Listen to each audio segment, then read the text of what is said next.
Hi, this is Nancy Yearout, and welcome to my show, High Road to Humanity. In every episode, I tell you powerful true stories filled with great wisdom that you can use in your own life as you strive for a higher road to travel. My featured guests will have their own unique stories to tell that enlighten your mind and your soul. So kick back, relax, and learn the secret to success when you take the high road. First touch, strong connection, it lays deep in your soul. Hi, this is Nancy Yearout, and welcome to High Road to Humanity. And I have a phenomenal guest here. Stephen G. Post is here on the High Road, and welcome to High Road to Humanity, Stephen. Thank you, Nancy. It's my great delight. Oh, I'm excited you're here. The book is God and Love on Route 80. Do you love it, you guys? This is really cool. I read this. I spent some time reading this, and it's very, very, very good. So I have to say he's a pretty darn good writer. So I'm going to turn up my light here so I can read, because I want you guys to sit back and relax and hear about Stephen G. Post. He's a PhD. He's the best-selling author of Why Good Things Happen to Good People, How to Live a Longer, Happier, Healthier Life by the Simple Act of Giving, and that's published by Random House. He's been quoted in more than 4,000 international newspapers and magazines, including the New York Times, Parade Magazine, O Magazine, and Psychology Today. He's been interviewed on several hundred radio and TV programs, including The Daily Show. Now, he's also the recipient of the National Endowment for the Humanities Top Public Speaker Award. He uses highly engaging style to inspire audiences with the best of medical and philosophical knowledge about the transformation benefits of kindness, volunteering, spirituality, forgiveness, gratitude, and purpose. And gosh, that just says a lot right there. I mean, I can go on. This guy has an amazing bio. I'm just glad you're here, and I'm glad you wrote this book, because the world's crazy right now. You know what I mean? I know what you mean. And it's hard. We have all these medical students here, and we're trying to teach them to be virtuous and to form the right habits of character. And yet everything in the newspaper is someone else being thrown off a subway platform, or some bunch of people attacking an old person and leaving them for dead on the street. I know. It's so harsh. Well, we've taken God out of it. Yes. And that And you're doesn't help. bringing him back. Thank you. Yeah, on Route 80. On Route 80. You know, I want you to tell the story, because as I started to read this, me being an angelic person, I work with the angels. They bring me messages. I connect with my angels. Everybody has a guardian angel. There are angels all around us. I've learned we just have to ask. But I'll tell you what, your story is amazing. So I'm just going to be quiet and let you tell the story about the dream you had. And how old were you? Can I ask when you had the dream? When I first had the dream, I was 15. Okay. And it repeated over about a year, and roughly 6 times. Okay. And then I kind of left it aside, but it came back into my life a few years later. All right. Well, tell your story, if you would, please, to the audience. So I went to high school in Concord, New Hampshire, at an all-boys prep school called St. Paul's. Okay. I was really taken with the beauty of nature. That was my window into the divine in a lot of ways, but I was also reading a lot of scriptures and studying what we called ancient history, sacred studies, with a lot of wonderful people up there. Mm-hmm. So that was my kind of general direction. When I was 15, I was up at St. Paul's, and I had a dream that was kind of a dream, but it was something more than that, because it was very early in the morning, and I'd woken up, but not really feeling that I'd woken up. And I was kind of, there, but not there. I wasn't aware of time. And I saw a road going to the west. It was a pathway, really, going to the west. There was, on the left, a young man with stringy, dirty blonde hair, and he looked like he was about to jump off a ledge, possibly to his death. At least that was my impression. Mm-hmm. And then lo and behold, and it was very misty. I couldn't see more than a few feet in front of me. So it was like a huge fog had somehow settled in. And then as I'm walking, all the fog disappears, and the face of a woman, I took her to be an angel. She didn't have wings, but she had a face of an angel, comes into my view. Everything lightens up, and she says, "If you save him, you too shall live."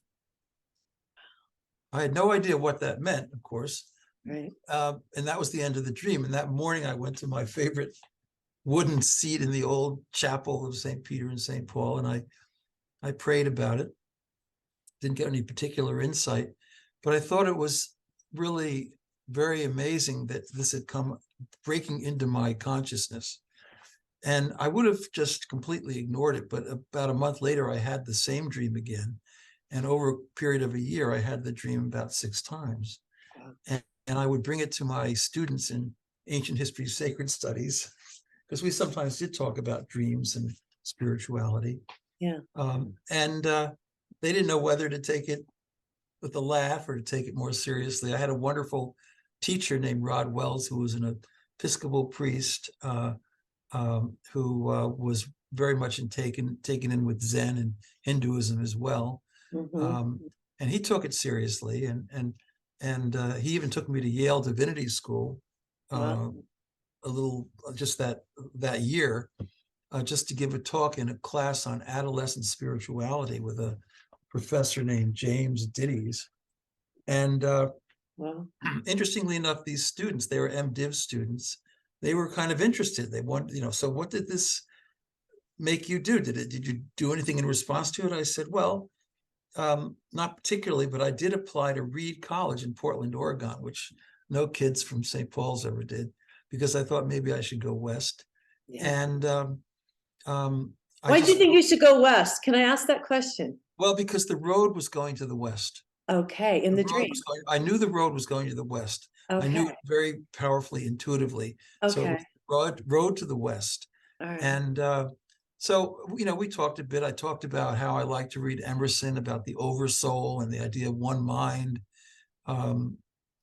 Larry Dossey kindly wrote the foreword to the book, who's just second to none on these topics. Mm-hmm. And so then I kind of put this aside, but 2 years later, I was home, and it was the summer. I was supposed to go to Swarthmore, and I had a fight with my parents. I know. I can't believe this, man. You got some kahunas. well, so Rod Wells had gotten me a job in the Bronx tutoring kids, and I liked tutoring. I wanted to be a teacher, and I'd done that in New Hampshire with some of the poor French Canadian communities. Right. And I wanted to do this, and my mother, I think mainly, insisted that I not do it because she said, it's too dangerous, Stevie, you'll get killed. And my father kind of went along with her. Yeah. So we argued this out for days and days and days. And my mother and father said, look, if you insist on this, we're not going to cover you for Swarthmore. And I said, well, that's a really serious thing. So I thought about it, and I said, okay, I won't work in the Bronx, but what am I going to do? And now my dad, Henry Post, you can Google him, Henry A.V. Post. He was the president of W&J Sloan Department Store on Fifth Avenue, which was a pretty big deal. Yeah. And he knew all the lamp manufacturers and table manufacturers. He knew all the furniture manufacturers across New York. So he looked at me and he said, I've got just the thing for you. You can work in Bill De Bono's lampshade factory in Patchogue on the South Shore of Long Island. How exciting. Yeah, how exciting. Unbelievable, So I said, okay. So I drove his secondhand gray Mercedes 190, which had seen much better days, to Patchogue for like 2 weeks. In the mornings. I'd get there about 9 o'clock. I worked on this assembly line, cutting cardboard between 2 very large Italian women, said respectfully. And place was full of smoke. And I had in my pocket, of course, Siddhartha, and some other such literature of the time. So after 2 weeks of this on a Friday night, I said, enough is enough. And I went out to West Hampton Beach, which is further out on the South Shore. and I had some friends there from school and a girlfriend who I liked very much. Okay. And that Friday night, about 11 o'clock, I said, you know what? This business at home, it's gotten out of control. And I said, I don't think I'm going to go to college at all. I'm going to take my dad's car. I won't say steal, but I'm going to take my dad's car and Yeah. I'm just going to drive west and I don't give a damn. So I drove west that night. I drove through Manhattan. I drove over the George Washington Bridge, and there I saw it. It was like a miracle. Route 80 West was the big sign, because you can take 95 south or north, but there was Route 80 West. That's my road. That's it. That's the road. Okay. So I drove about 2 or 3 hours through Jersey and Pennsylvania.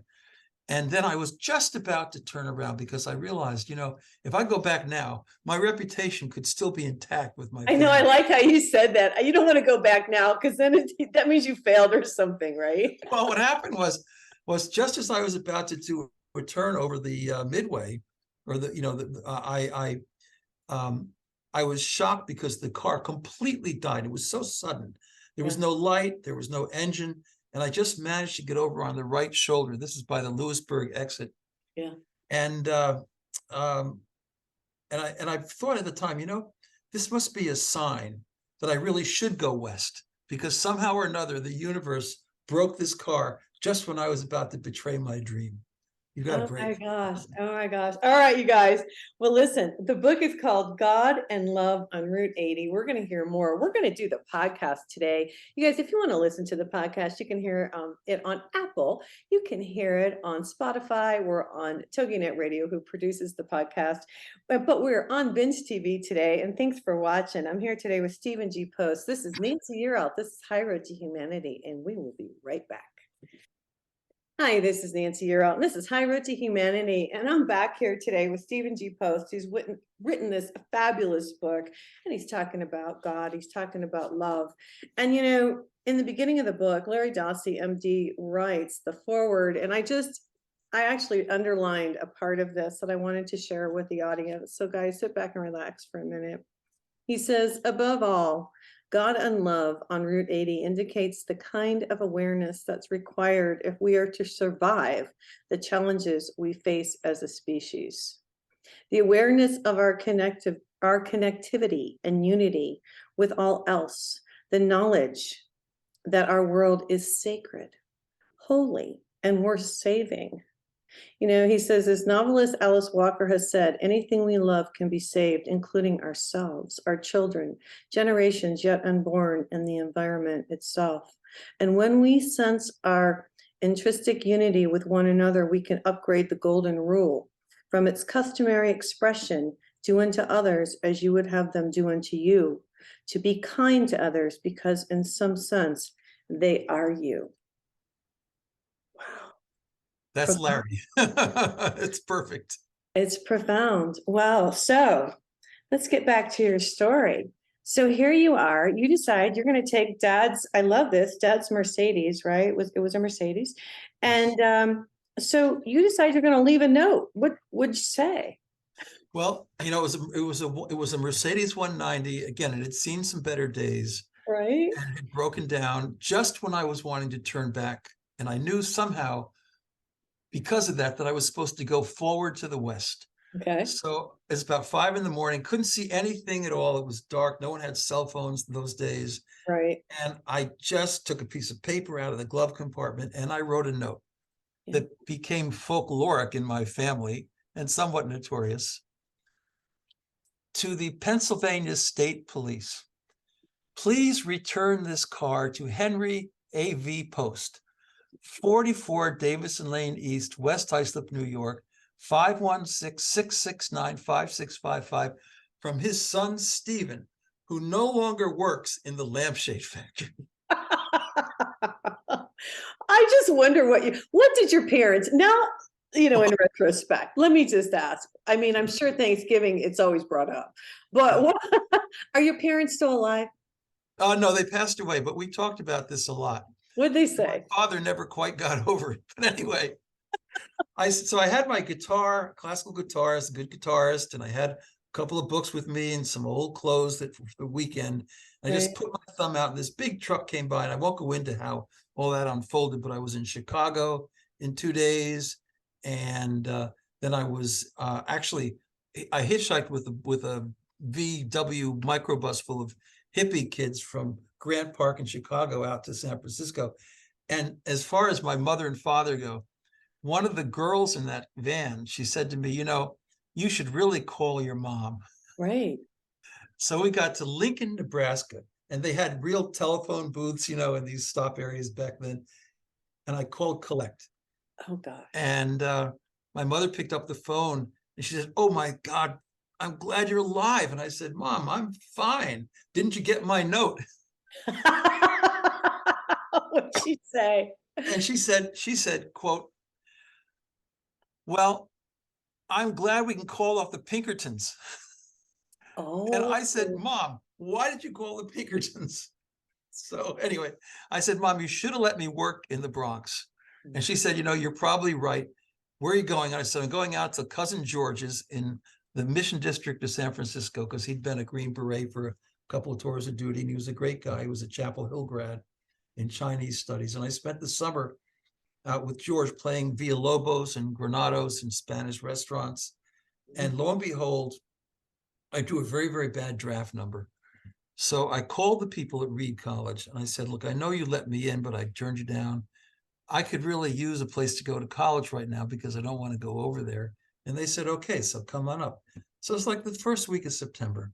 And I'm at my Nichiren Shoshu Buddhist community temple on Mission and what was it? What was the name of it? Yeah, Chadwick Street. Okay. So I'm down there, it's early in the morning, and there's Gus and George and a bunch of people, and they're kind of seeing me off. And they give me a gift. I had to actually pay some money, $40 for it. Yeah. A Cajon zone. A Cajon zone. Yeah. Tell what that is. That's a scroll. It's a scroll, and it's got certain symbols on it, like, one mind, infinite love, those kinds of things. And it's very deeply symbolic. It goes back to the 15th century in Japan. Wow. And so Gus, who was a Japanese American, explained it to me very quickly. And I put it in my backpack. I scrolled it back up, put it in my backpack. And then I took the bus from Market and Chenery Street to Golden Gate Park. Got off at Golden Gate and I walked across. It's a pretty big park, to the bridge. And I could see the red entranceway into the bridge up this little path surrounded by stone and boulders. And I walked on the bridge and it was so foggy. Again, it's about 7 a.m. I couldn't see anything. And I walked up that bridge and I got to the middle of it. And lo and behold, I heard a little scratching to the left. And I squinted hard and I looked and I thought I saw a guy who looked kind of like the kid I saw in the dream. He had very stringy blonde hair and he was hanging on the bridge and he looked like he was ready to jump. Yeah. And he saw me and I saw him. We made eye contact. And then he screamed out all these incredible profanities. And he even quoted Macbeth, life is empty nothingness. And I looked at him and I said, I think you're right. So why don't we talk about this? We had a bit of a conversation. And he said he thought I was completely crazy for You being. told him your story though. Can I stop you a second? I told him why I was there. Yeah, thank Yeah, you. you told him the story. I told him the whole story. I told him about the dream at St. Paul's. Yeah. I told him about going to Yale Div. I told him about my The mom and car. dad argument and the car Yeah. and leaving it on Route 80 at the Bucknell Lewisburg exit where my daughter would eventually go to college. Isn't that funny? And I said, I think I'm here for a reason, because I saw in the dream, I saw someone who looked very much like you. I think just like you, but I'm just going to say very much like you. And he said, he just said, BS, you're kidding me. And I said, no, I mean, let me just say that, this could be true. And so he actually, as we developed this rapport around the story, which was sort of mesmerizing for him, I said, why don't you come over on this side of the fence and I'm going to give you a present that's going to change your life. And he said, what's that? I said, it's a Gajon zone. What's a Gajon zone? I said, come over here and I'll tell you. So he Yeah. came across and I pulled it out and I unscrolled it and I said, if you take this from me, you're going to have good luck the rest of your years. And he says, what's it mean? So I explained some of the symbols to him. And I said, take this. And here's a note to my cousin, George Lamont. If you've ever heard of Lamont gloves, George eventually made those. Oh my God. So, so I said, George, this is Harry. He's having a hard time. Would you please let him sleep exactly where I was sleeping on the floor in your kitchen, in your apartment, and take him down to the Nichiren Shoshu temple, introduce him to Gus, and just take care of him, look after him, because you're good at that. Mm-hmm. So I gave Harry the Gajon zone, and he walked south on the bridge, and I walked north. And as soon as I was walking north, all the fog disappeared. Wow. And it was a tremendously radiant, bright morning light. I couldn't believe it. And I felt exactly like I had in the dream, that somehow, and I thought it was a miracle that somehow or another, now it's 2 years later and it's 3,000 miles away, New Hampshire to San Francisco, right? That's a long way. So without any reference to time or place, this dream was coming true. And part of it, like you met the boy. Half of it, yeah. Half of the dream. but I knew that somehow this was much more meaningful and mysterious than I could ever have imagined. Right. And now I really believe the dream. Before I kind of believed it, but I didn't really believe it. But now I really believe the dream. And so I hitchhiked that afternoon up to Reed College in Portland, Oregon. And I had a pretty good fall semester there. And in January, it doesn't snow up in Oregon, but it gets pretty rainy and it can get cold. So I was in the Reed College coffee shop with some friends, and it was about 9 p.m. And this guy came bouncing through the doorway, and he yelled out with wide open eyes, looking like he was totally blissed. He said, "My name's Andy, and I've got a Harley Davidson Shovelhauser, and it's the fastest bicycle on earth." Okay, I'm going to stop you because we're going to go to break, you guys, because I don't want him to be in the middle of the story and then I send him to break. So here we are. The dream is, if you save him, you too shall live. Yeah. All right. The book, I had no idea what it meant, but now I was learning. I was learning.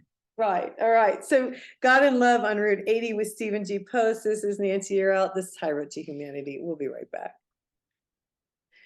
Hi, it's Nancy Yearout, High Road to Humanity. I'm back here with Stephen G. Post, and he's telling us his story. He had a dream, you guys, and he saw an angel. And the dream is, if you save him, then you shall live. And so it looks like you've saved the boy on the bridge, and now we've got some guy with a motorcycle coming in saying, "I got a Harley Davidson." Tell the story. Yeah, so I was sitting in the coffee shop. It was 9 p.m, right? And he said, "Who wants to go for a ride?" His name was Andy. I said, "I'll go for a ride," because I didn't have any common sense. And I went out there into the parking lot, and I jumped on this big Harley Davidson, and Andy was there, and he had this black jacket on and this sort of flaming red hair. And he just took off, and he hit like, 80, 90 miles an hour in literally a minute. And he went through every red light, every stop sign. He hit like 150 going out to the Pacific Coast Highway, and he hung south. And we were when it was raining, but it was cold too, so it was slushy. And this motorcycle was slip sliding away basically, and I was scared to death. So I thought I was going to die. And he went south about an hour. And he hit 170 or 180 miles an hour. Oh, seriously? Yeah, because these were really fast bikes. So I thought I was finished. And I was screaming, "Please stop." But he wouldn't do it. He just yelling out into the night air. And then he did this incredible sort of Evel Knievel 360. And he drove back to Portland, and he dropped me off exactly where he picked me up. And I staggered across this wooden bridge over a little ravine to my dormitory at Reed, which was Ackerman Dormitory. And as I got in there, now I never picked up, there was a payphone in the foyer on the wall, and I never picked it up. It's against my rules. And somehow or another, I felt literally pushed to pick the phone, because as soon as I crossed the threshold, the phone rang. And I was going to walk by it, but I felt pushed toward it. And it wasn't like I could see anything pushing me. If I turned around, there was nothing there. But I literally felt pushed toward the phone. So I thought, okay, I'll pick it up. I picked it up and I said hello, and it was my mom. Synchronicity, right?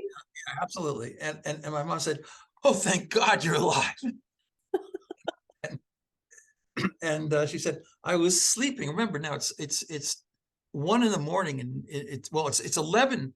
It's 11 on the West Coast, so it's 2 a.m. in New York.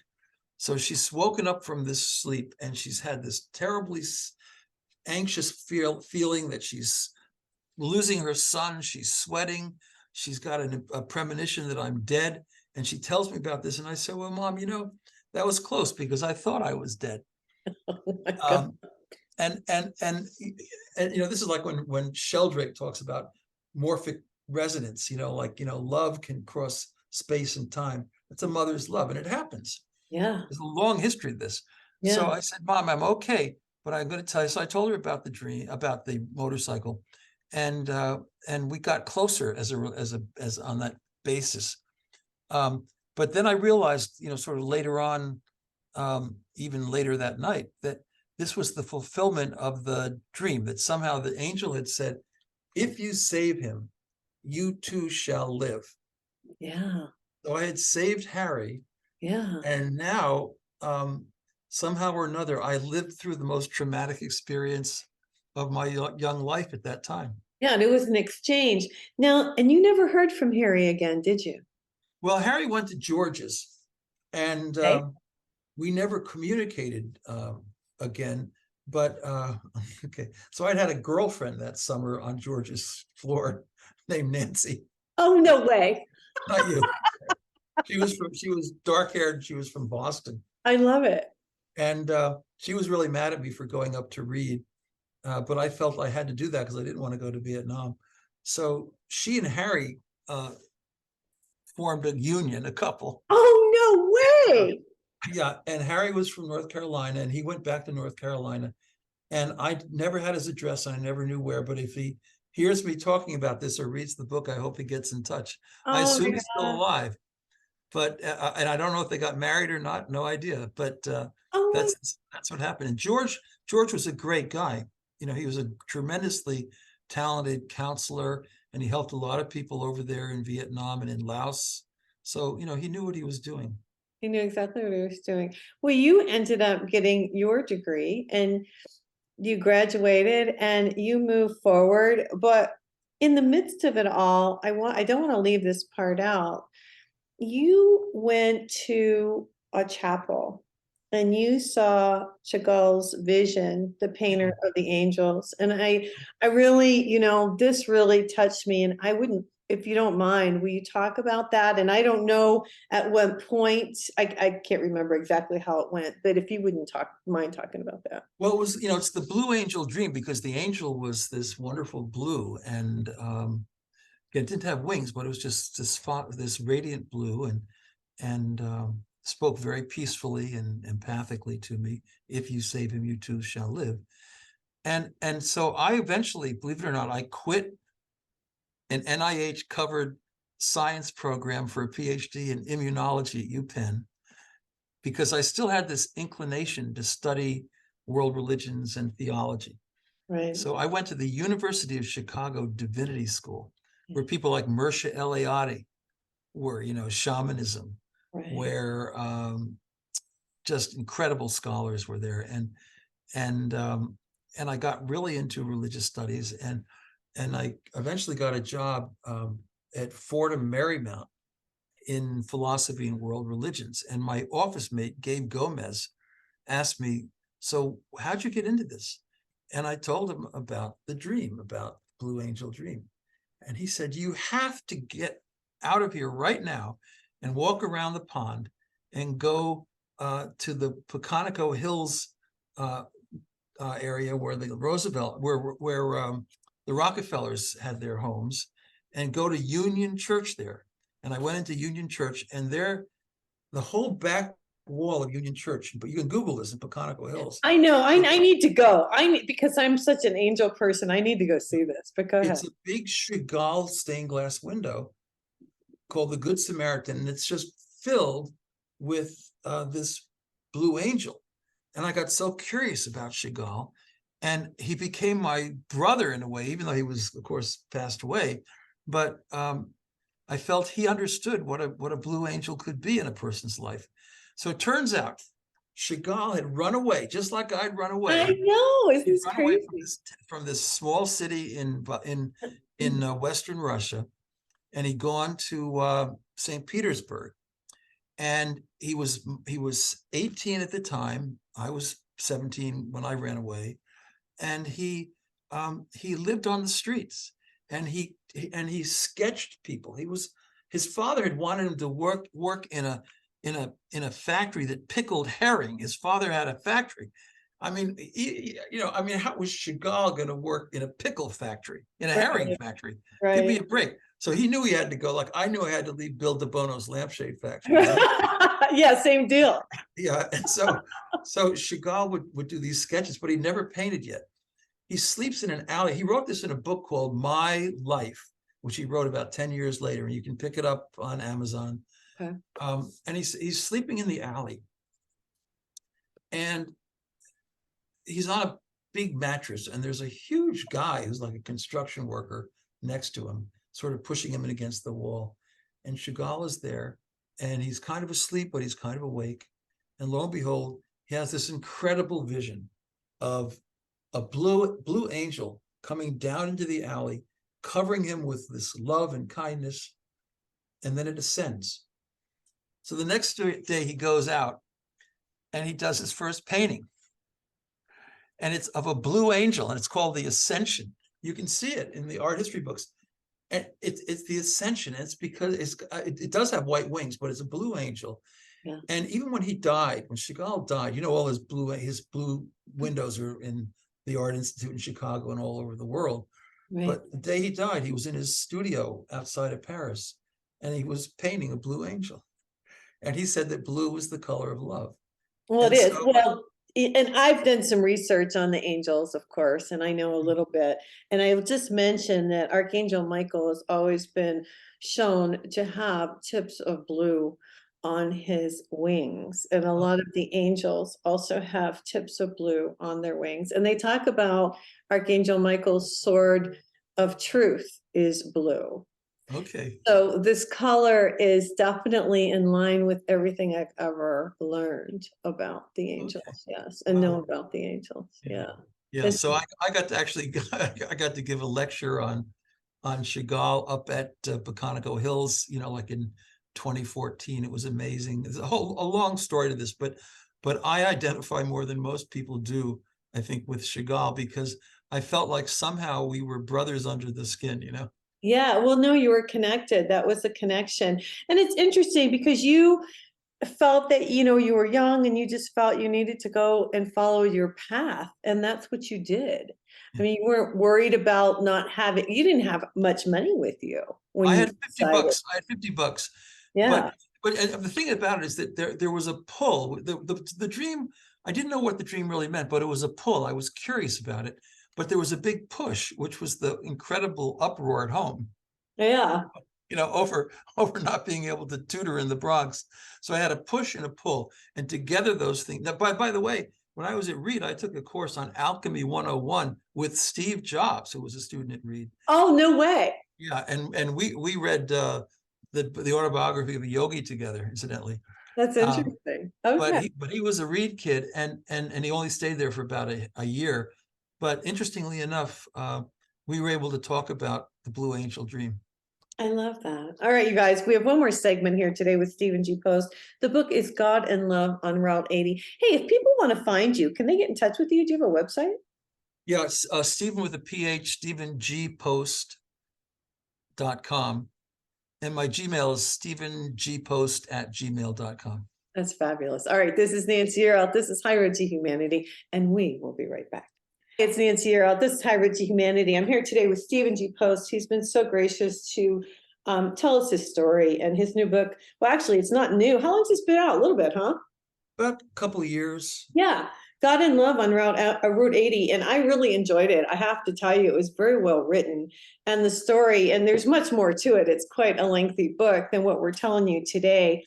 But have you, so since this time, your connection with the angels, do you ask for angelic guidance? Do you have the dream still? Do you feel more connected to God? Those are the questions I think I want to ask. Well, I think since that experience on the Golden Gate Bridge, and since that experience on the motorcycle, I've never doubted consciousness of the one mind, that there is only one mind. In that sense, I'm very much like Larry Dossey, which is why we've been friends for a long time. And I think that, yeah, these kinds of communications are the Supreme Being's way of breaking into our mundane consciousness. And I meditate and I'm prayerful. And I've also, I've had some other major experiences of synchronicity that run across the book. And some of them are quite amazing, Yeah. So I have these experiences, and I don't dream vividly so much, but my wife does. My wife dreams a lot, and her dreams often come true. That's cool. So you were actually, 2001, you founded the Institute for Research on Unlimited Love. Talk about this. Yeah, so here's the deal, in my life, in my journey. So life is a journey, okay? And when I was in Chicago, I got to tell my Blue Angel story over coffee to Mersha Eliade, who wrote the book on shamans, and Joseph Campbell, who was visiting there half the year. And I told him that story. I told him about the car, and Eliade said, "That's shamanism." And Joseph Campbell said, "You're lucky to be alive." Yeah. But at any rate, what happened was, I met wonderful people in my life, including Sir John Templeton, the famous investor, at a conference on spirituality and religion in Virginia, way back in 1991, 92. And I became an advisor to his foundation. Nice.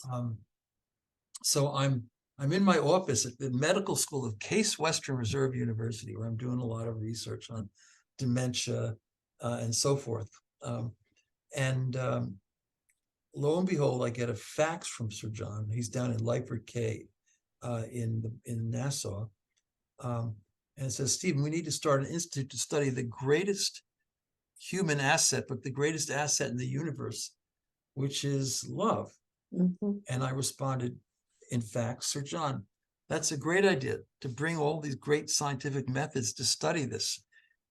What should we call it?" And he said, "The Institute for the Study of Unlimited Love, for research on unlimited love." And I faxed back, I said, "Sir John, that's okay, but maybe we should tone it down a little bit and change it to the Institute for the Study for Research on Altruism." And he faxed back, "No, I think unlimited love up to $8.9 million. I still have that fax. And so I said, "Of course." And he was so right, because it allowed us to have huge conferences with scientists and practitioners and spiritual thinkers all over the world. We funded upwards of 70 major studies at leading universities from Oxford to Berkeley, and really kind of kicked off this area. So what did you find out? Well, a lot of things. I mean, we studied. I mean, we had to divide up the topics. So the first thing was, give and live better. That when you give to others, you benefit yourself, even if there isn't a reciprocal payback. So we studied that. Had many important studies on that. Even did a national survey indicating that a great many Americans agree with that particular viewpoint.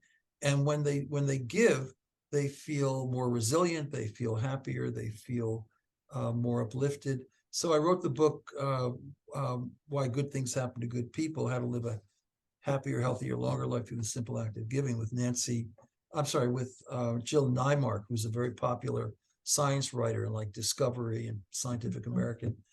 So Mhm. we wrote that, did really well. And um, and we also studied the healing power of love, because Sir John always said to me, he looked at me in that, he said, love heals. That's right. And I said, it sure does, Sir John. And we were very close, I was like his right hand. I got to tell you how he died and it's amazing. But we studied the healing power of love, and I've had my day job in medical schools at Case Western, Michigan, Stony Brook, running programs that study scientifically the importance of these kinds of positive emotions Right. in healing. Right. Well, let me just say, first of all, I want to say a couple things before we get out of here. One, love has the highest vibration in the universe. Yes. So I'm really into energy and the vibration, because we are energetic beings, you see. And so when we give out that energy, the energy of love returns to us, because that's how the universe works. Right. But I did write down some of the things that you guys said were like the 7 most important things. The way of celebration was number one. And I thought that was interesting. I wanted the audience to know these, if that's okay. Sure. 2, the way of helping, like you were just talking about. 3, the way of forgiveness. Mhm. It's tough. People hold on and they don't want to forgive, but it's freeing to the soul when you forgive. The way of confrontation. Carefrontation. Carefrontation. I'm sorry, That's carefrontation. a I wrote unique that down. word. I know. I coined that with M. Scott Peck, who wrote The Road Less Traveled, who'd been a Case Western graduate, Okay. psychiatry person. So we didn't want, it's too negative, but carefrontation is completely different than confrontation. So tell us about carefrontation. Well, that's where I manage situations all the time, every day, where I have to be like a little bit of a velvet hammer. I want to encourage people. I don't want to lose their attention or their connection, but I do need to help them to kind of get back on track, which is what true friendship and good leadership is about. Nice. So carefrontation is a different feeling than confrontation. I'm I not love against that. it. Yeah, that's really good. The way of mirth, laughter. You say laughter. I believe in laughter too. The positive endorphins, right? Oh yeah. So as we say in the book, laughter in a millisecond completely changes people's orientation. So during COVID, this place was covered with, this was an epicenter for COVID. I was here every day, and I would be on the escalator, and I would say to the students, in fact, if I ran into them, I'd say, some little dad joke like, what did the fish? For one while, what did the fish say when it swam into the wall? Damn, things like that. Yeah. Just because, and not, I never use derisive or unkind humor, but just Right. these sort of small, cute, uplifting things that people remember. Right. And you write in Proverbs 17:22, chapter 17, verse 22, a cheerful heart is a good medicine. Yeah. I Yeah. love that. And I like that you put the way, number 6 is the way of respect, because we were talking earlier, we've really lost respect for humanity, for each other, for human life, as we see these things happen on a daily basis. And the last one, which is so very important, which I feel we've lost too, that we have to get back, is the way of listening. The way of listening. Yeah. Yeah. Yeah. And these are things that, anybody needs to know, but especially healers, nurses, and doctors need to listen attentively. They need humility, Right. and they need to put themselves in a position where they can really be instruments of love. So I've been able to pull this off at some pretty good medical schools, and Cool. not get trampled for it. In fact, we even won the Alpha Omega Alpha award 2 years ago that's the highest award in medical education, for this center, for what we've done with this incredible medical center. And so you can do it, but you got to have a dream. And I got to tell you about Sir John when he died. All right, tell us this, and then we'll get out of here for today. So Sir John died, I'm sorry to say, died in 2008. And I loved Sir John. Oh. And we thought alike. So a couple of weeks before he died, his son, Jack Templeton, who was a pediatric trauma surgeon at the Children's Hospital of Philadelphia, he called me it was on Route 80 on my flip phone. Okay. You're always on Route 80. I was on Route 80 because I was driving out to Cleveland. All right. And I picked it up, and it was early in the morning. The sun was just coming up, and it was Jack. And he said, Stephen, Dad is dying. And I said, Jack, I'm so sorry to hear that. Is there anything I can do? And he said, yeah, Dad's got a request for you. Okay. This is the most famous investor of like literally the 20th century. I mean, the Templeton funds, Templeton Franklin, but he was a very spiritual man. I love it. I He love was it. the one mind. He loved Larry Dossey.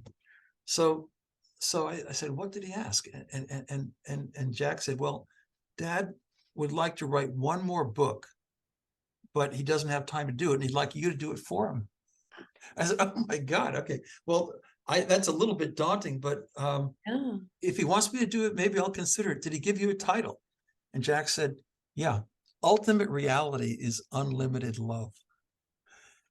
And I said, Jack, we can work on that, but would you do me a favor? Go back to Dad, your dad, go back to Sir John and ask him, can we use a question mark in the title?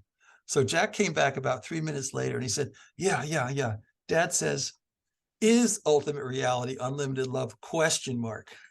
And so I actually wrote a book for the Templeton Press, which you can see on Amazon. I mean, this is all real. And it's called Is Ultimate Reality Unlimited Love, with a foreword by Jack and Peanut Templeton, MD. Is it?